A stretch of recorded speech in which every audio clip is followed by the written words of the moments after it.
You're listening to Kevin and Kevin's Corner, but for this episode, I'm gonna have to put on my Columbo hat because there's something quite not adding up with this Jesse Smollett guy.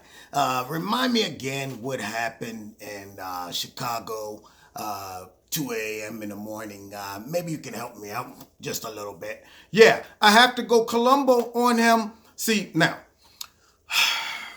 this should be a lesson. Now, I'm not, like I said, I don't know all of the facts. I can only go off of what we know thus far concerning this actor, Jesse Smollett, who claims that 2 in the morning, he decided, I guess he had the missed meal cramps and decided I'm going to go down and get a little chow from Subway. Yeah. And at 2 in the morning, he was assaulted by first two white men with MAGA hats on.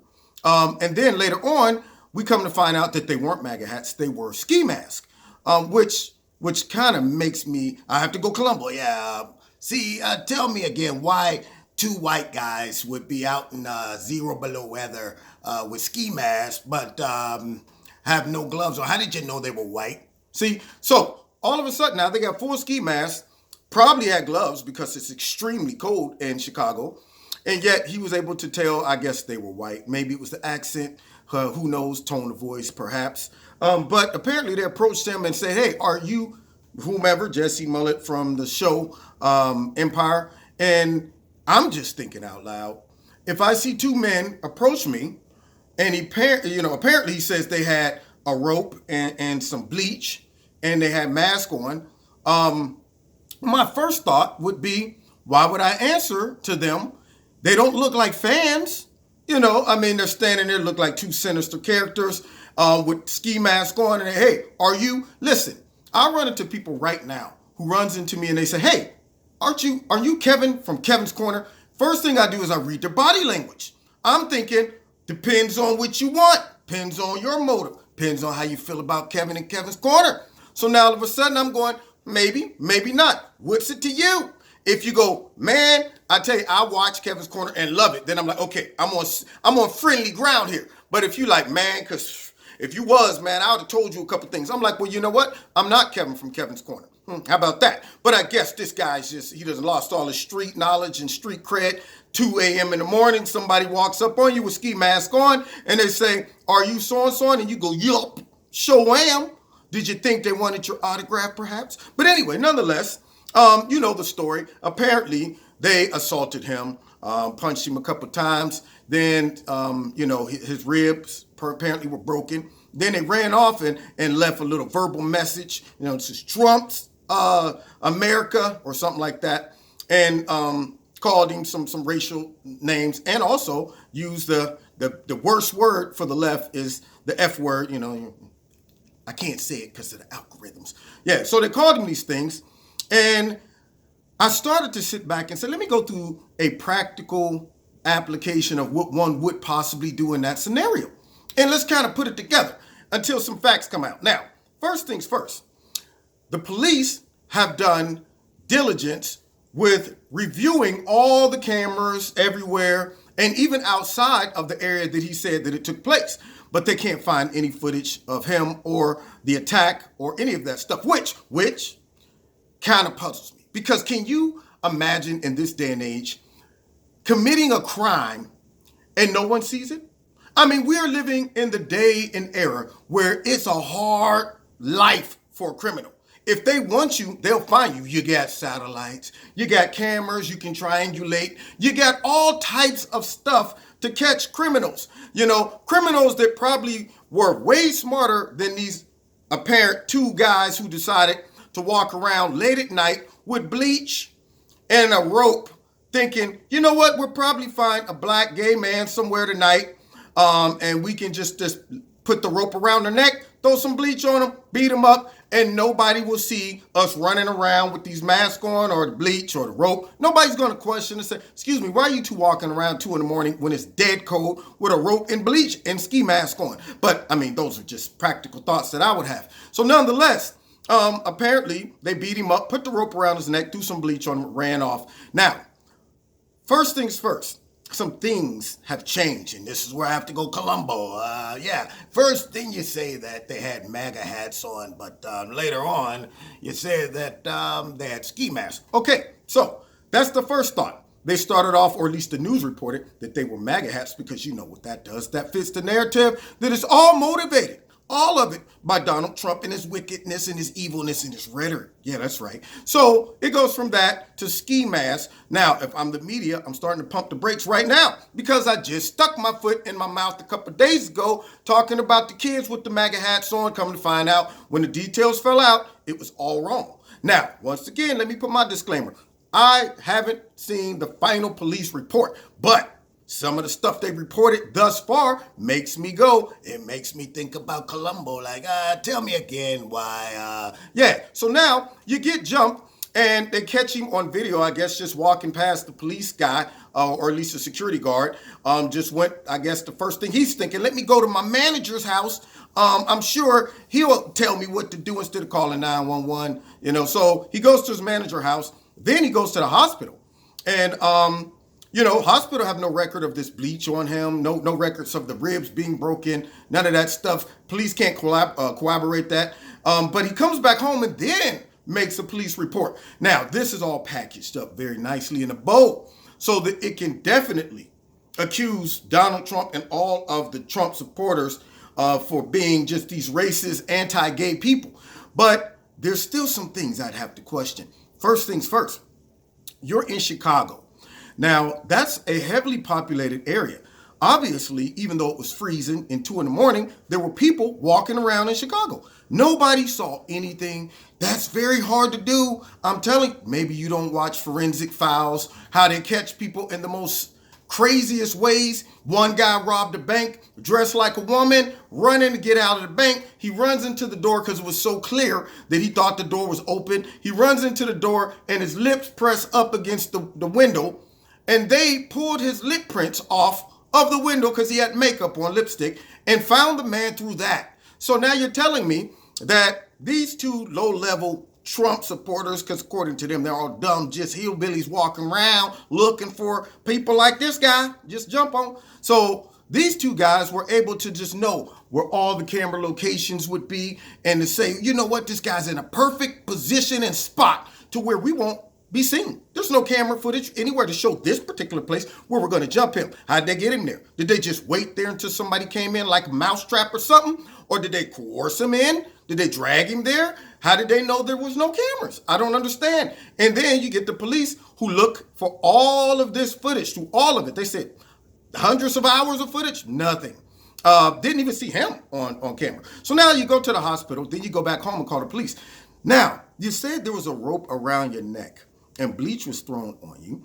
But when the police get there, why are you still sitting there with the rope around your neck again? I'm just curious. Now, I'm just also thinking out loud too. What would go through one's mind, Trump supporter or not, to say to themselves, I'm going to walk around at 2 a.m. randomly looking for a gay black man, okay, that happened to be famous because they knew who he was. Obviously, they would know that if they assaulted this famous black gay man, that the liberal media and the police would do everything under the sun to apprehend them. So if you're going to pick somebody to assault and you know who they are, why would you pick this guy? Are these so-called racist Trump supporters wanting to go to jail? I'm just curious. Why didn't you just pick a normal black guy?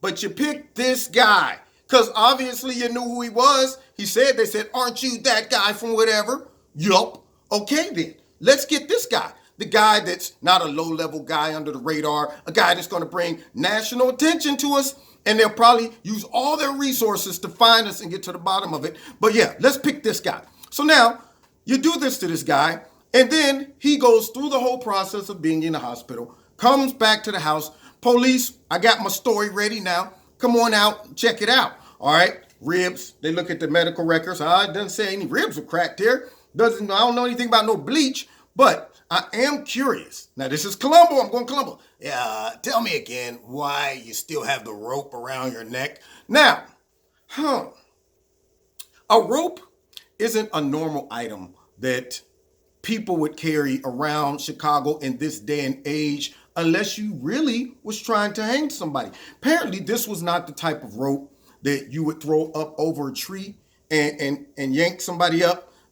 This was like a little, I guess, a little small rope. I'm not sure. Was it a full-blown long rope? Did it look like the type of rope for hanging, or did it look like the type of rope for some maybe some risque activities that people might be involved in? I'm not sure. Apparently, he got a little attached to the rope, so because he still was rocking the rope. Now, the first thing I would have did after somebody would have beat me up and threw bleach on me and put a rope around my neck is get the rope off of me and throw it, okay?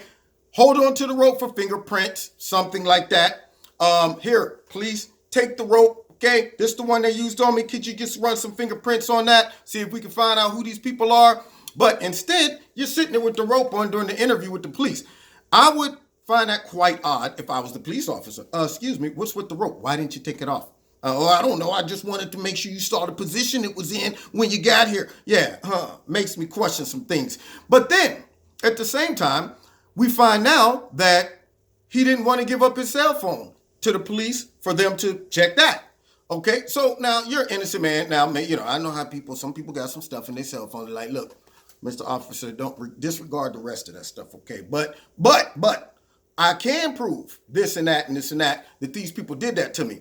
All right. But yet he doesn't give that cell phone up. So there's no footage. The story has changed. There's no evidence of some broken ribs and all that stuff. And if you're going to give somebody a butt whooping because you hate black gay men, that doesn't look quite like a butt whooping. I'm looking at his face. He got a little cut under his eye, a little swollen lip and all of that stuff. You know, bleach thrown in your face or on your body can leave some damage. You know, it was a girl and her boyfriend tied her father up and poured bleach all over his head and his face, and he died from inhaling bleach. So I'm wanting to see a little more evidence be presented, and I want to see that cell phone given up. And then, out of all the video footage just taken and they reviewed, not one has captured this man getting jumped. Body language didn't look like it when he walked past the cop and went up to his, I guess his manager. I would have stopped right at the security guard. Like, hey man, I just got jumped. Did you see two people run through here with ski mask on? Now, apparently they got some video footage of two men walking. You can't tell who they are. They don't have masks on or anything, but that means nothing because there's no video footage of him actually being assaulted. So deductive reasoning says that possibly a little domestic interaction took place, maybe got out of control, maybe, you know, a disagreement, somebody got bing, bing, bing, couple of those, and a great convenient story that will get national publicity, along with throwing mud on Trump. You know, that sounds like a great story to invoke a national outcry and compassion and support from all of your celebrities and all of the politicians. But I hope I hope they do. Because if this turns out to be fake, it once again will expose and shine a light on how quick the left is to jump on the bandwagon in efforts to destroy Trump and to just completely disgrace all of his supporters and voters. And they will do it by any means necessary, even if they stick their big fat foots down their throat. They don't care. They like the taste of shoe leather, shoe polish, all that stuff, pumps, heels. They eat it all. They don't care. So hopefully they will stick their foot right in their mouth, because I personally don't think there's a lot of Trump supporters, like they try to claim, that's out there trying to find people to invoke hate crimes upon. They just want to do what they do. Mind their own business, work hard, have a government to protect them, looks out for them first. That's it. I don't know too many. I don't know any Trump supporters that's out there like, you know what? This in my heart's true hate. And I just want to go out and I just want to show all these people who are white, upper class men that we're going to show them this is our country. We're going to take it back by force if we have to. How many times do they have to run fake stories like this and retract them or just pivot? You know how they do. They won't track. They'll just pivot like, I didn't see anything. Yeah, before they learn. See, now, if this comes out to be fake, this man needs to be held accountable for a fake story. if it turns out to be fake. All those that took advantage of it without all the details, talking about Trump this, Trump that, and this is what it is, and this is modern day lynching. I don't recall any lynchings back in the day where you were sitting around talking about it later. Okay, giving testimonies to the police officers or being hung with a rope that's about this long. I'm just saying. But nonetheless, you know how it is. I don't think too many slaves or black men back in the day that were hung afterwards was sitting there talking with the rope still around their neck like, man, dude, I just almost got hung. This was crazy. He almost lynched me. Well, why do you still have the rope around your neck? Oh, I forgot it was there. My bad. I was wearing it for a souvenir, a gold chain perhaps. What? Get the rope off your neck, man. Anyway, you've been listening to Kevin and Kevin's Corner. I just had to go Columbo and just put together some deductive reasoning on this whole situation until it all unfolds. And if it all unfolds and it's garbage, which is starting to smell a little trashy, yeah. It's going to be another big fat egg in the liberal media, and all the Democrats and all of the social justice warriors is jumping on the bandwagon right in the face. Big fat egg. Anyway, you've been listening to Kevin and Kevin's Corner. We had a great time last night in Kevin's Corner. Man, we was laughing, joking, had some great guests on there. You really need to go back and check it out. Also, check out Extreme Tees, my sponsor. There's a link in the bottom of this video. You'll love their clothing. And if you put my name in, Kevin, you'll get 20% discount. Also, don't forget to hit like, share, and the notification button, and subscribe. We're over 100,000 now, y'all. Let's keep it going. Let's keep it going. Get that train run like the Soul Train. The Soul Train. Soul Train is coming. Come on along. Soul Train is coming. Come on along. Yeah, with the little, I don't know what she was, Asian lady with the long hair, and the one guy with the humpty nose. They had all the characters on Soul Train back then. Anyway, so let's keep the train moving. And find me on Facebook, find me on Twitter, and then also if you want to donate to Kevin's Corner, there's a link in the bottom. Do that as well. All right, God bless you. See you next time in Kevin's Corner. And this is Columbo saying over and out. All right, God. P.S. And another thing.